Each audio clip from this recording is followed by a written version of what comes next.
एक सेकेंड, बस एक सेकेंड। हाँ, तो बात कर रहे थे स्ट्रेटजीज की। तो ये एक टाइप का प्लान ऑफ एक्शन होती है, ठीक है। प्लान ऑफ एक्शन इस सेंस में कि जो भी हम अपनी विद इन द फर्म या ऑर्गेनाइजेशन करना चाहते हैं in the upcoming time period, ठीक है, उसके लिए हमने जो भी प्लान बना रखा है, उस प्लान पर जब हम एक्शन फॉर्म में आते हैं तो जो भी हम वर्क कर रहे होते हैं वही हमारी स्ट्रेटजीज कहलाती है। फाइन। उसके बाद ये भी एक ऑलरेडी डिस्कस हो चुका है ये टॉपिक की स्ट्रेटजीज के क्या टाइप होते हैं। थ्री टाइप्स की स्ट्रेटजीज होती हैं। कौन कौन से थ्री टाइप्स वो होते हैं? सबसे पहली होती है हमारी कॉर्पोरेट लेवल स्ट्रेटजी, सेकंड होती है हमारी बिजनेस लेवल स्ट्रेटजी, थर्ड होती है हमारी फंक्शनल लेवल स्ट्रेटजी। जो कॉर्पोरेट लेवल स्ट्रेटजी की अब अगर हम बात करें तो वो हमारी टॉप लेवल, और जैसे ये टाइप्स ऑफ स्ट्रेटजीज होती है उसी हिसाब से उसी ही तरीके से जो मैनेजमेंट होते हैं उसके भी क्लासिफिकेशन होता है, like top level, middle level and lower level. तो जो कॉर्पोरेट लेवल स्ट्रेटजी होती है इसको हम रिलेट करते हैं टॉप लेवल मैनेजमेंट के साथ। क्यों? नाम से ही पता लग रहा है, वो स्ट्रेटजीज या उस टाइप की स्ट्रेटजीज जो कॉर्पोरेट क्या बोले, कॉर्पोरेट वेन्यूज के थ्रू बनाई जाती है, लाइक जो टॉप लेवल मैनेजमेंट में जो पर्सन्स आते हैं, लाइक सीईओ, एमडी, या जितने भी ओनर होते हैं फंक्शन किसी भी फर्म के, या शेयर होल्डर होते हैं, उनके थ्रू जो पॉलिसी बनाई जाती है वो हमारी कहलाती है कॉर्पोरेट लेवल स्ट्रेटजी। उसके बाद आता है, इधर हमारा आता है मिडिल लेवल मैनेजमेंट, इधर हमारी आती है business level strategy. Business level strategy हमारी वो स्ट्रेटजी होती है जिसमें कि जो भी स्ट्रेटजी, जैसे बिजनेस में बहुत सारी यूनिट्स होती हैं, डिविजन्स होती हैं, उन यूनिट्स में each of the unit having a manager, ठीक है। हर एक यूनिट का एक इंडिविजुअल मैनेजर होता है और वो अपनी यूनिट्स की स्ट्रेटजीज के लिए ओवरऑल खुद ही रिस्पॉन्सिबल होता है, ठीक है।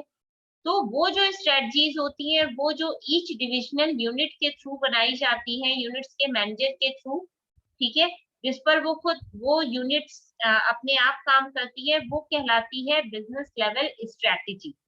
थर्ड हमारी होती है फंक्शनल लेवल स्ट्रेटजी, और इधर हमारा होता है lower level management. Functional level या ऑपरेशनल लेवल हम कुछ भी कहें, दोनों बातें एक ही हैं। जब हमारा जो ऑपरेटिंग लेवल स्टाफ होता है, जो मशीनरीज पर काम करता है, उनके थ्रू जो पॉलिसी बनाई जाती है for the welfare of the firm, या फॉर द क्या बोल सकते हैं, for increasing the profitability of the firm, वो हमारी कहलाती है लोअर लेवल मैंने सॉरी फंक्शनल लेवल स्ट्रेटजी।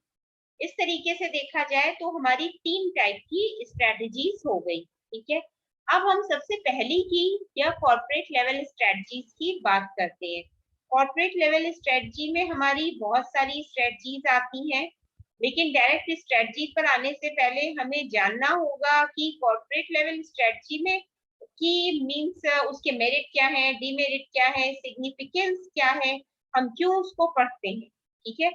अब तक आप लोगों ने पढ़ ही रखा था कि कौन कौन से लेवल ऑफ मैनेजमेंट होते हैं और उन्हीं से रिगार्डिंग कौन कौन से लेवल ऑफ स्ट्रेटजीज हो जाते हैं, ठीक है। अच्छा, तो corporate strategy are often called grand strategies or master strategies, provide basic direction for strategic action। ये जो strategies होती हैं ये basic direction provide कराती हैं किसी भी strategic action को, इसलिए इन्हें grand strategy या master strategy भी कहते हैं, ठीक है।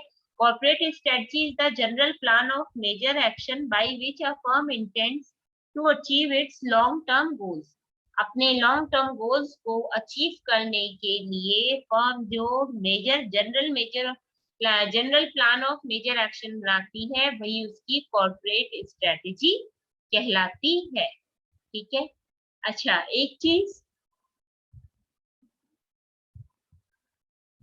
कि जो कॉर्पोरेट लेवल स्ट्रेटजी होती है उसकी क्या सिग्निफिकेंस या क्या इम्पोर्टेंस होती है, ठीक है। हमने बहुत दिन पहले ही ये चीज डिस्कस की थी कि कोई भी एंटिटी होगी, कोई भी चीज अगर हो रही है विद इन द फर्म, और आउटसाइड द फर्म मतलब कुछ भी, ठीक है। तो उसका डायरेक्ट असर कहाँ पर आता है?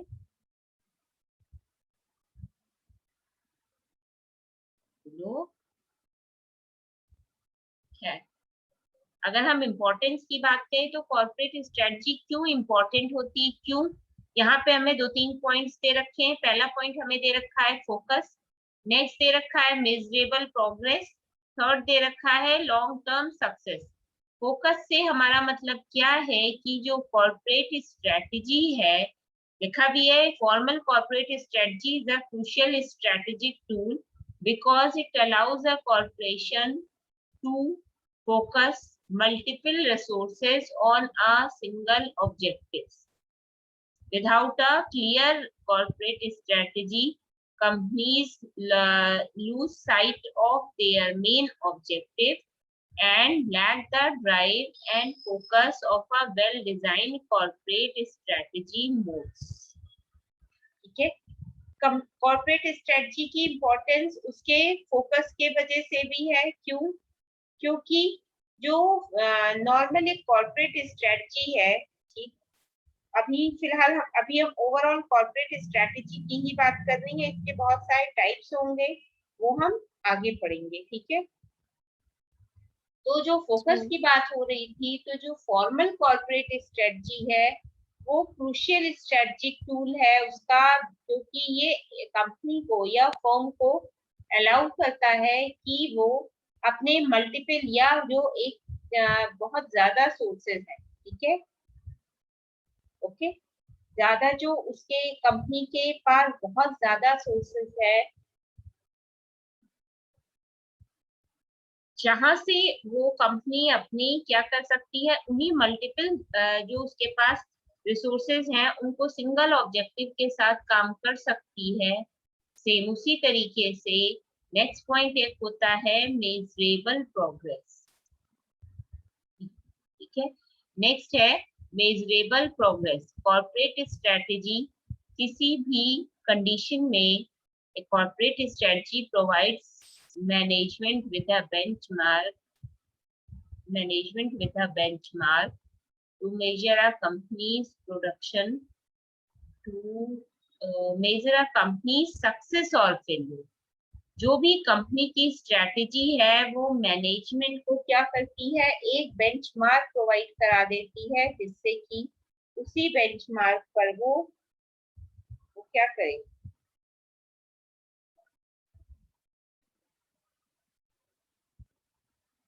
a corporate strategy provides management with a benchmark to measure a company's success or failure। Company के उनको सक्सेस देने के साथ ही जो भी कॉर्पोरेट स्ट्रेटजी का एक सिंगल जो एक मेन ऑब्जेक्टिव रह गया वो ये है कि वो क्या है कि वो जो भी कंपनी की के सक्सेस को या फेलियर को मेजर करने के लिए, ठीक है, कंपनी की सक्सेस को मेजर करने के लिए क्या करे,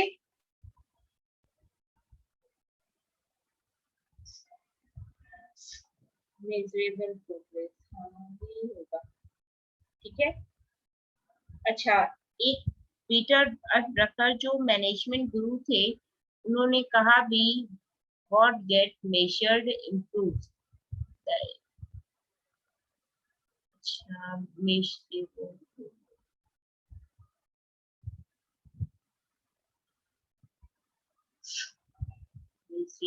प्रोग्रेस, हाँ, कंपनी की सक्सेस या फेलियर के मेजरमेंट के लिए जो भी कॉर्पोरेट स्ट्रेटजी होती है वो एक बेंचमार्क प्रोवाइड कराती है। पीटर एफ ड्रकर जो एक मैनेजमेंट गुरु थे, उन्होंने भी कहा था it is difficult what get measured improves, means जो भी मेजर हो के मेजरमेंट के बाद कंपनी की परफॉर्मेंस की मेजरमेंट के बाद जो भी निकल के पॉइंट सामने आता है उसी के ही वही ही उसी से ही इम्प्रूवमेंट होता है। किस चीज में इम्प्रूवमेंट? जो ऑलरेडी मेजर किया जा चुका है, ठीक है। Next, long term success. Corporate strategy की एक इम्पोर्टेंस ये भी है कि ये सब लॉन्ग टर्म सक्सेसफुल होती हैं फॉर द कंपनी, ठीक है। और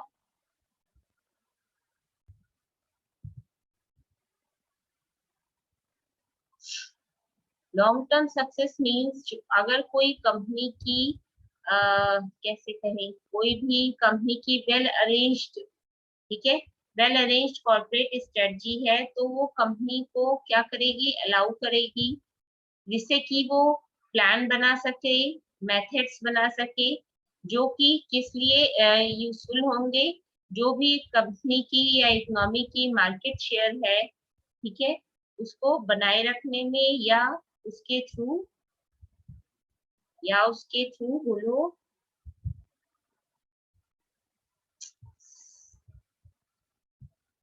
although company has to face many ups and downs of the economy, or companies economy changes in the world or market, then still company a well thought out corporate strategy always a corporation to create plans and methods that will allow it to continue growing despite the ups and downs of the economy और changes in the market, ठीक है। Company जो है long term success के लिए होती है, इसलिए जो भी ऐसे कह सकते हैं, जो भी मेथड या प्लान्स बनाए जा रहे हैं, उन प्लान्स को अलाउ किया जाए कि वो अपने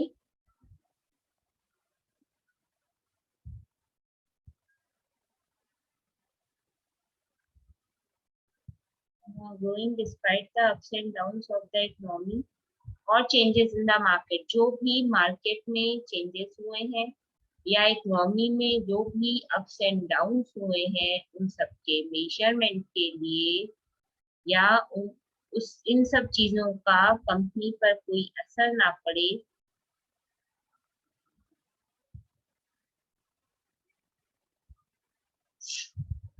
ठीक है। तो ये हो गई इम्पोर्टेंस किसकी, कॉर्पोरेट स्ट्रेटेजी की, ठीक है। नेक्स्ट है अदर बेनिफिट्स, और क्या क्या बेनिफिट्स मिल सकते हैं।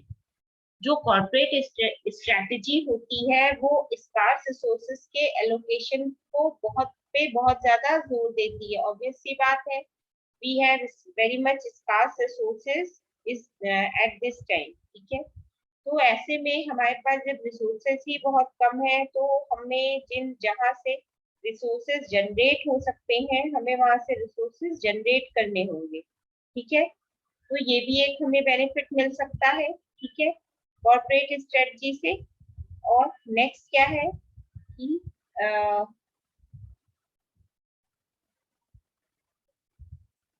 corporate strategy motivate employees to shape their work in the context of shared corporate goals. जो भी एम्प्लॉई है वो क्या करती है, उन्हें उनके लिए ऐसा मोटिवेटर का काम करती है कॉर्पोरेट स्ट्रेटजी, उनके काम को शेप प्रोवाइड करने के लिए, और इसी ही कंटेक्स्ट में क्या करें, कॉर्पोरेट गोल्स बनाए, ठीक है। ओके,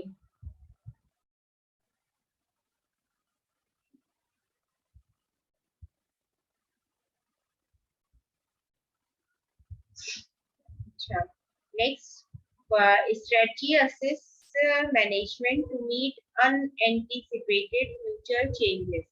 इन्हीं स्ट्रेटजीज के थ्रू मैनेजमेंट क्या कर सकता है, जो भी अनफोर्सीन फ्यूचर क्या बोल सकते हैं, जो भी फ्यूचर चेंजेस थे, जो एंटिसिपेशन के बेसिस पर कंपनी पूरे करती थी, तो इन स्ट्रेटजीज के थ्रू अनएंटिसिपेशन, तो जो भी फ्यूचर टाइम पीरियड में चेंजेस होने वाले हैं उसको वो एंटिसिपेट भी कर लेती है, ठीक है। Next, organizational effectiveness is ensured through implementing and evaluating the strategy. जो भी कोई भी ऑर्गेनाइजेशन है उसकी इफेक्टिवनेस को हम कैसे इंश्योर कर सकते हैं, मींस इंश्योर करते हुए हमें देखना था effectiveness measured through ये देखना था कि जो भी स्ट्रेटजीज है, ठीक है, through implementing and evaluating the strategies.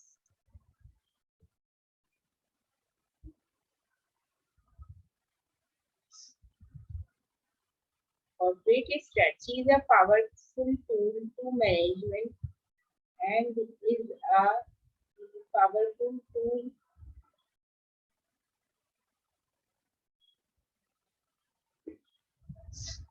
corporate strategy is a powerful to maintain। अगर कोई भी अगर फर्म को किसी भी फ्यूचर एस्पेक्ट से डील करना होता है तो कॉर्पोरेट स्ट्रेटजी उस केस में एक पावरफुल टूल के तौर पर काम करती है, ठीक है। नेक्स्ट और क्या है, corporate strategy improves the capability of management in coping with the volatile external environment firms. अच्छा, कॉर्पोरेट स्ट्रेटजी क्या करती है, इम्प्रूव करती है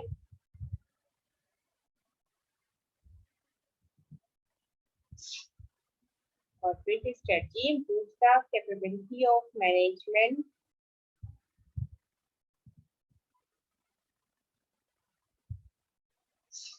अच्छा, corporate strategy improves the capability of management in coping up with the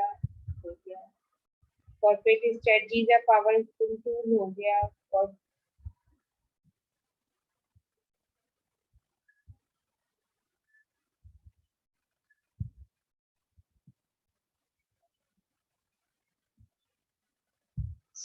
अच्छा, corporate strategy हो गया improves the capabilities। नेक्स्ट क्या है, corporate strategy encourages the management to choose the best course of action to realise the objectives. अपने objectives को realise करने के लिए कि किन ऑब्जेक्टिव्स का फुलफिलमेंट होना चाहिए, कॉर्पोरेट स्ट्रेटजी क्या करती है, मैनेजमेंट को क्या करती है, एनकरेज करती है जिससे वो अपने ऑब्जेक्टिव्स को फुलफिल कर सके।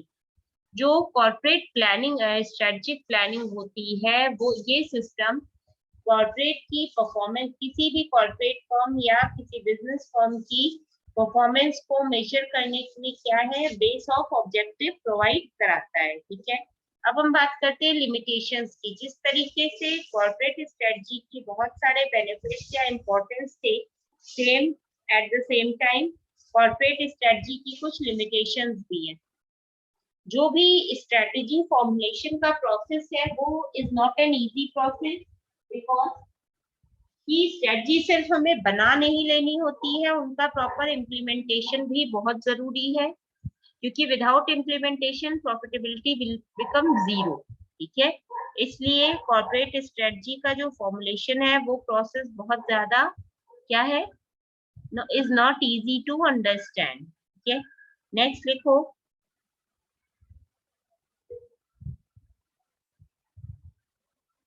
नेक्स्ट है grand strategies are useful for long range problems, they are not effective to overcome current exigencies। जो भी बड़ी स्ट्रेटजी होती है वो बड़ी रेंज ऑफ प्रॉब्लम्स के लिए ही होती हैं और ये जनरली बड़ी फर्म में ही यूज की जाती है, ठीक है। अच्छा, नेक्स्ट है the corporate strategy formulation process calls for considerable time, money and effort, money and effort for consider developing appropriate corporate।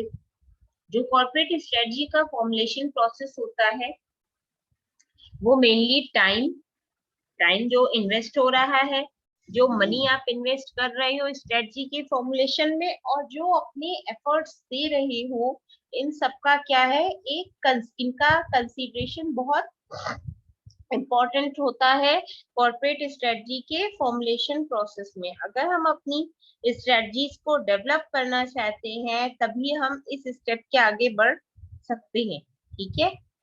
Next क्या है, the as future is uncertain and cannot be predicted accurately, the strategic planning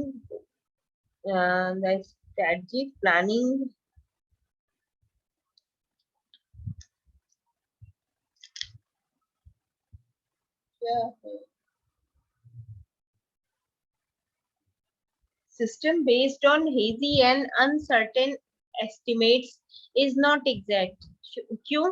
क्योंकि तुम लोग भी जानते हो जो भी हमारा फ्यूचर है वो टोटली अनसर्टेन है, ठीक है, जिसका हम प्रिडिक्शन नहीं कर सकते हैं, ठीक है, नॉर्मल बेसिस पे। इसलिए इसी फ्यूचर की अनसर्टेनिटी के बेस पे जो स्ट्रेटेजिक प्लानिंग सिस्टम है वो क्या है, अनसर्टेनिटी वाले किस पर, एक्सट्रीमिटीज पर या क्लाइमेट पर ही बेस है। क्लियर है? ओके, नेक्स्ट है इम्प्लीमेंटेशन ऑफ कॉर्पोरेट स्ट्रेटेजी। एक सेकेंड,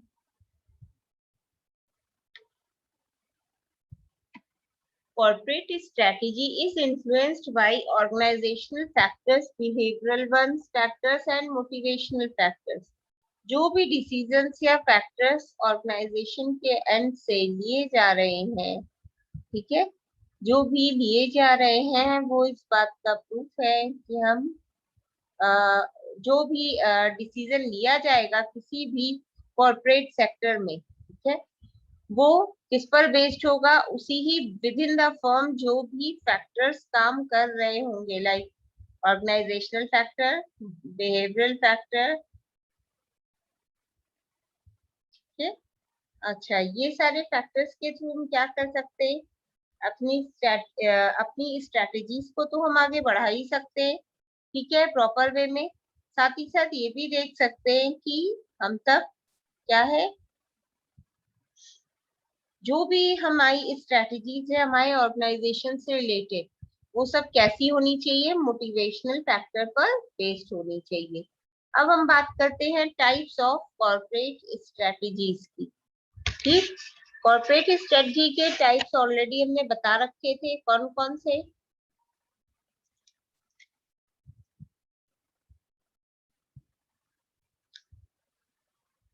ओके, ठीक है।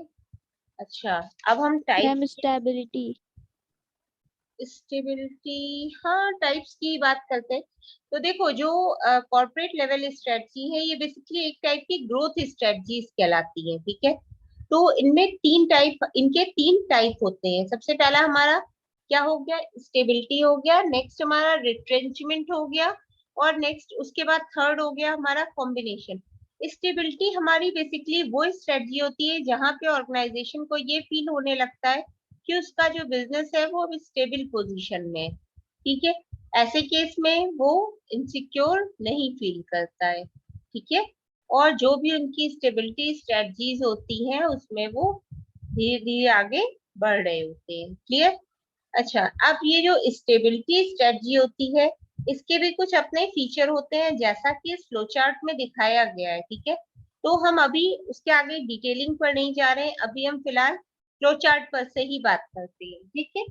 तो जो स्टेबिलिटी होती है स्ट्रेटजी, जो स्टेबिलिटी स्ट्रेटजी होती है उसमें हम क्या करते हैं, कोई चेंज नहीं करते, कुछ भी नहीं करते हैं, जो हमारा काम करने का नॉर्मल प्रोसीजर होता है उसी तरीके से हम काम करते रहते हैं। फर्स्ट जैसे लिखा है, no change, do nothing. Next है प्रॉफिट, प्रॉफिट होता ही होता है, बहुत सही भी है, ठीक है। लास्ट क्या है, pause with caution. Pause with caution माने जो भी आपकी स्टेबिलिटी स्ट्रेटजी है उनमें जब आप उनको रोके कुछ टाइम पीरियड के लिए आप ब्रेक लेते हैं, ठीक है, तो आपको ब्रेक इस तरीके से लेना है कि आपको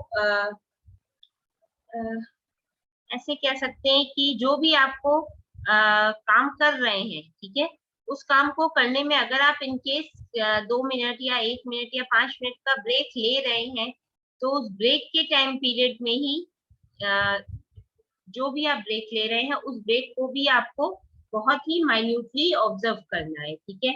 ऐसा इसलिए कि उस टाइम भी जो काम हो रहा है वो भी आपके लिए क्या है, आपके एज अ पर्पस या बिजनेस वेंचर की वो आपके लिए क्या है, क्या बोल सकते हैं, सोच के बताओ।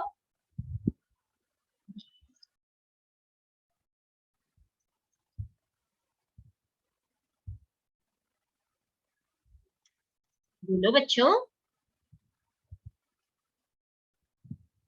अरे नाम से पता लग रहा है कि अगर हम अपने बिजनेस में स्टेबिलिटी चाहते हैं तो हम अगर काम लगातार बिना ब्रेक के किए जा रहे हैं और अगर हम फिर बीच में किसी भी टाइम पर अगर पॉज ले रहे हैं तो हमें उस पॉज में भी ध्यान रखना होगा कि उस वो जो पॉज है या वो जो ब्रेक है वो जितने भी टाइम का हम ले रहे हैं उतने टाइम का जो इफेक्ट है उसका उसका जो पोस्ट इफेक्ट हो वो कहीं ना कहीं हमारी जो भी कंपनी में ह्यूमन रिसोर्स है या वर्क पर्सन है उनकी प्रॉफिटेबिलिटी पर नहीं आना चाहिए। ठीक है, अब हमारा नेक्स्ट है रिट्रेंचमेंट। सेकंड जो है रिट्रेंचमेंट पे ऑलरेडी हमारे तीन है, टर्न अराउंड, लिक्विडेशन और डाइवेस्टमेंट। कोई आइडिया है रिट्रेंचमेंट होता क्या है?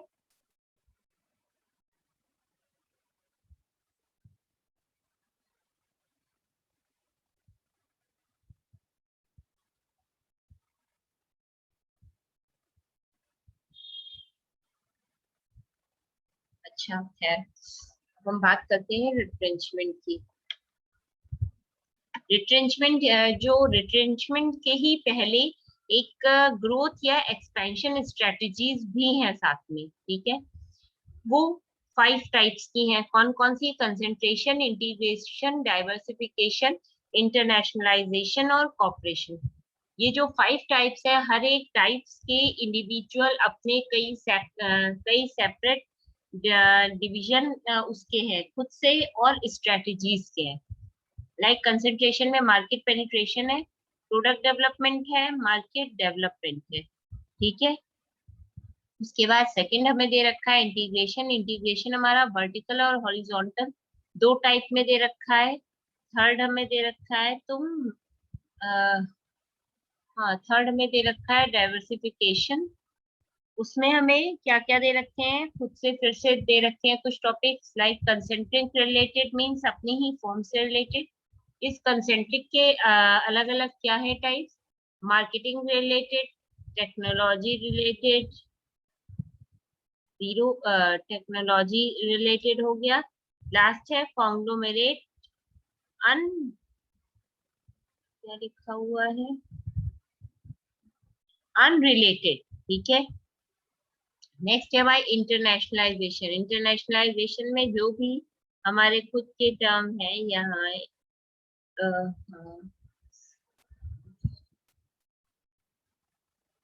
इंटरनेशनलाइजेशन में क्या है, इंटरनेशनल लेवल पर जो भी हमारा काम हो रहा है लाइक इंपोर्ट एक्सपोर्ट का। Multi domestic means, multi domestic क्या होता है?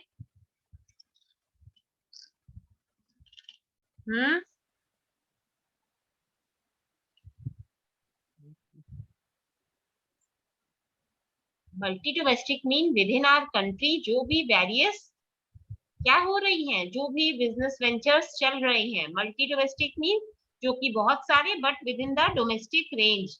नेक्स्ट है global. Global means all across the world. उसके बाद नेक्स्ट है ट्रांसनेशनल, मतलब विद इन द कंट्री। ठीक है, लास्ट में दे रखा है कॉपरेशन। कॉपरेशन में हमारे दो तीन टॉपिक्स हैं। क्या क्या है? मर्जर एंड एक्विजिशन, ठीक है, स्ट्रेटेजिक अलायंसेस, लास्ट है जॉइंट वेंचर। ठीक है, अब ये जितनी भी टाइप की हमें ये स्टेबिलिटी, ग्रोथ, एक्सपेंशन, रिट्रेंचमेंट या कॉम्बिनेशन जो भी स्ट्रेटजीज दे रखी हैं इनका डिटेल डिस्कशन हम आगे पढ़ेंगे।